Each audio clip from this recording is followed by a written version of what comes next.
Et dans Voix d'avenir, je reçois maintenant le président directeur général de la SED. Bonjour Stéphane Keita. Bonjour. Bonjour, pour parler du programme Petite Ville de demain. On en a parlé il y a un instant avec les maires de ce nom chez Barentin, de ce programme, thème que vous portez aujourd'hui au Printemps des Territoires, Stéphane Keita. Exactement. La SED a en effet accompagné le gouvernement dans le prototypage de ce programme.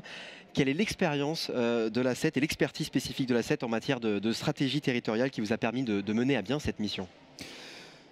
D'une façon générale, je crois que les expertises de la SET et son expérience aussi sont parfaitement en résonance avec ces nouvelles thématiques des stratégies territoriales. Pendant très longtemps, beaucoup de cabinets de conseil et d'ingénierie territoriale ont été tournés vers la politique de la ville et depuis quelques années, il y a eu ce virage à prendre pour s'occuper de la revitalisation des centres-villes et nous avons su prendre ce virage à travers les programmes Action Cœur de Ville, Territoire d'Industrie et aujourd'hui Petite Ville de demain. Ça, c'est le premier point, c'est que nous avons des expertises métiers en matière d'immobilier, de foncier, de développement économique, etc., de culture aussi, il ne faut pas oublier, de développement commercial, qui nous permettent de mieux répondre à ces besoins. La deuxième chose, c'est que nous avons su déployer des équipes expertes, et je le dirais sans malice, pour qui aller à Fontenay-le-Comte, à Ambérieu-en-Bugey, à Flers ou à Montdidier est aussi valorisant que d'aller à Sophia Antipolis pour faire du numérique ou dans la métropole de Lille pour faire de la transition alimentaire. Je pense que ça, c'est le premier point. Le deuxième point, c'est que nous avons une longue expérience de l'accompagnement des projets.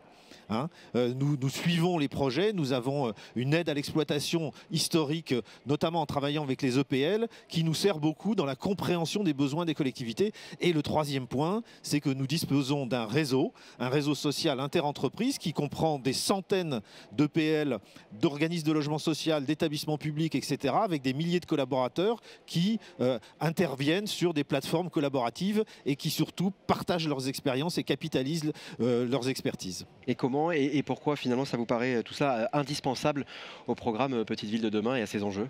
Si vous reprenez le programme Petite Ville de demain, c'est assez simple. Il y a trois piliers. Le premier pilier, c'est les accompagner dans le lancement et la mise en œuvre de leurs projets. Ce besoin d'accompagnement, il est manifeste. Il ne suffit pas simplement de lâcher des milliards. Encore faut-il à la base enclencher, d'où l'idée des chefs de projet. Et ça, nous savons le faire. La deuxième chose, c'est le besoin d'ingénierie. Le président, tout à l'heure, Christophe Bouillon, président de la PVF, et le maire de Senonches, M. Nicolas, ont répété à l'envi qu'il y avait un besoin d'ingénierie et pas simplement d'argent.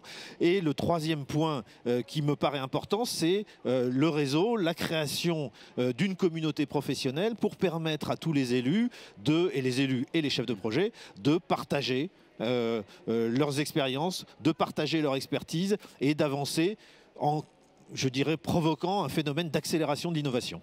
Quel est, juste une dernière question, l'enjeu global de ce programme Petite Ville de demain?